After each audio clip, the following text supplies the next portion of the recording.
holidays are coming to an end. Just kind of getting back into a routine. Everything's sore, maybe from not eating the best, but continuing to just have some balance.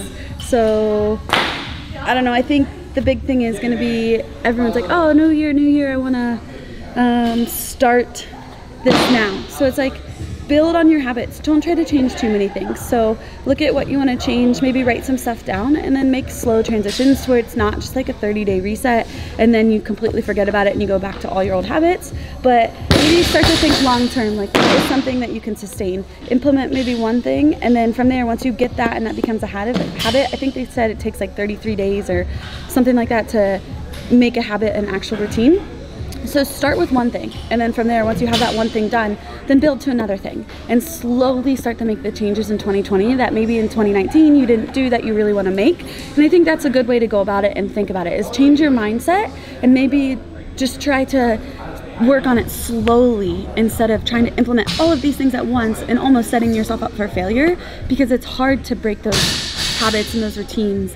And if you're trying to do too many things at once, then it's just not going to go well. So I think kind of go from your lowest hanging fruit and then pick what you really want to work on that for a little bit, and then maybe once that becomes just that habit, have a focus each month and slowly keep trying to make those changes throughout 2020. So just one piece of my advice, something I'm working on myself, is I always have like all these things, this huge list of all these things that I want to change, and then I'm like, oh gosh, I implemented it for 2 weeks and then I went back to my old ways. So I'm gonna just kind of restructure my mindset and change that focus and slowly work on making the changes that I need, getting up 10 minutes earlier so I'm not rushing around in the morning, maybe putting my laundry away right when it comes out of the dryer instead of leaving it sit in the basket for 2 weeks, and then some other stuff as well. So just something to think about.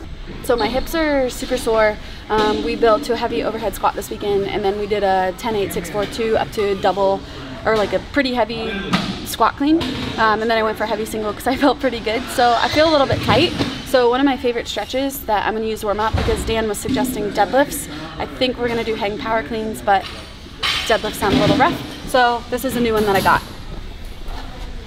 So I'm come to 90 degrees with this leg and a cross. So we're used to the figure 4 cross, but we want this hip to be straight. And then I'm essentially going to take both of my hands and I'm going to push my femur away, but still keeping my knee upright. So I'm not twisting, but I'm just driving. And what that does is it creates space in my hip and where my femur attaches into my pelvis. And then I just lay here quietly and I breathe. I'm going to try to hold 60 seconds here. It feels so good. Super simple. You can do the stretch at home. You can do the stretch before, after. I'm going to do it after again because I definitely need to work on my hips, and I know I'm going to be sitting a little bit later today. But just driving my breath down into my belly, creating space in my hip.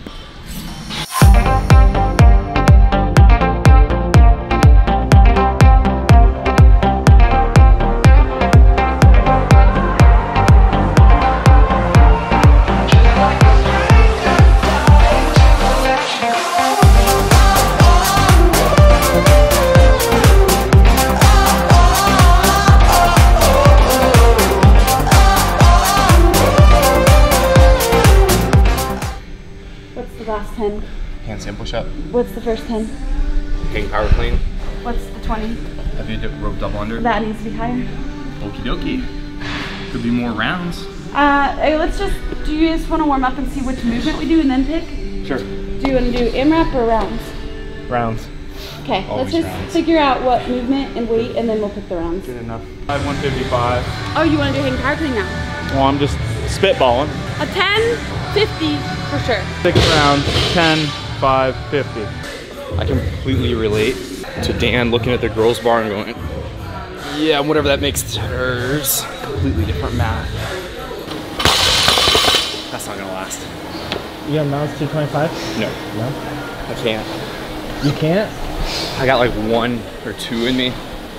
It's not, I don't know. I just, as soon as it gets past like 185, I just can't make it happen. It's gonna be hard. I don't have my heavy rope, so. Unbroken? I'm gonna try. Probably not bouncing the whole way. especially after my shoulders get tired on the paralats are shoulders, double unders are shoulders. So we'll see how that goes, but I'll try. Like I feel like I always know my CNS is tired when my grip gets really tired, so I can tell. Should be fast-ish.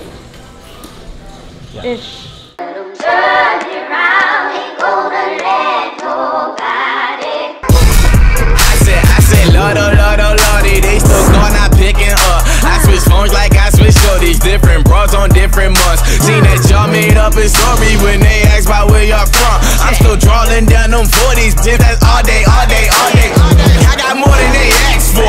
Russian shows with my mask on, was on off my mask on. I let a partner tape and I cut a compilation. I got shop as long as they last for. Shotters don't f with backboards, they tryna box a layup, you get a box a layup and get jammed, switch hands and it's hot potatoes on that board. Outside cream with a sword, big guns, but the car made up. It's a sweet 16, cause an arm and a leg, but they can't pay for it, they gon' always touch. I'm in Killian slacks, Jillian Jacks, Pirellis and Billy, you still need a strap. We still in your Willies and Willie and back. I still even really, we pillin' it back. It was down like 8 p.m.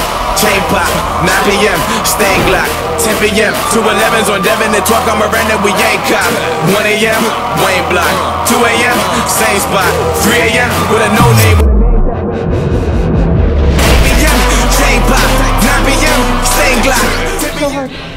That's all it was. It's like, just the first 5 were great, and then the last 4 to 5 reps each round were hard. I probably should have not. A lot slower if it would have been heavy. That was good. Oh yeah, that was a perfect workout actually. I think it was you forgot your rope for a reason. That was good.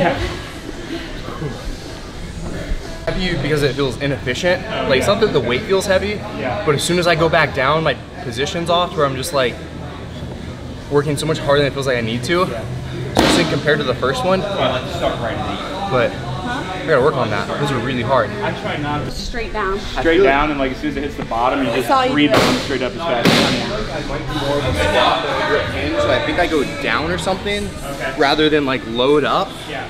Because it just like the first one's like really easy, and then the second one just feels like so much work. Just finished the day. I actually just opened up my Whoop because I didn't want to know what it was going into today's workout. So we did 3 days in a row, Friday, Saturday, Sunday, and I felt really good Sunday afternoon, but last Sunday I was dead. And so this morning Dan was like, hey, let's meet for a workout, and I was like, okay, might as well because we're gonna be gone for a little bit for New Year's, so let's just hit one more session hard. Kind of knew I wasn't gonna be feeling great, but so I wouldn't let myself open my Whoop. I just opened it up and it's 98% recovery, which is insane because I'm super sore, I'm super tired, but it just shows you that sometimes like how you feel, maybe don't let that dictate your session at all. So just kind of getting into it, getting going, and it turned out to be a really great session. So we hit a workout, I was telling Dan that couldn't have been more perfect timing. My shoulders are tired. That bench press workout we did blew them up, and we hit handstand push-ups today. So it reminded me of the games, the final workout, the 2 years of 17 and 18 of the heavy kettlebell deadlifts and the deficit kipping handstand push-ups, and it was just like fighting through those last couple reps. So it's just good practice to do tired. So I think the moral is like, definitely don't let how you feel dictate your session. Just get in, get moving, get a good warm-up, see how it goes, and just go from there. So if I would have looked at that, I would not have believed it before I started, but I do feel really good today. So the whole point of today was just get moving, practice some stuff tired, get a good sweat in, do some accessory work, and then I'm gonna flush on the C2 bike later. For cool down, one of my favorite things to do is, so I've got my shake, I like to come outside and just kind of get some fresh air if it's not freezing cold, which it's not yet, thank goodness. We're lucky with the weather. Hopefully that doesn't mean we get snow through April here in Columbus, but I just like to come out and just get some fresh air. So we're inside all day during the winter and we don't have the doors open during the gym. So just to get outside, 2 to 3 minutes. Usually I don't bring my phone. I just really wanted to check my Whoop score because the day went better than I anticipated. and usually just focus on breathing and like being present and just having that quiet time to reset, which is super important for your nervous system. So we don't want to leave the gym completely fired up and take that all into the rest of our day, but we want to make sure we take the time to breathe, we reset, we kind of evaluate how our session went, what did we do, incorporating some good hip stretches, some shoulder stretches just because it was taxing today, and then go on with the rest of the day. And yeah, just kind of take what you learned from that training session forward with you in the rest of your training.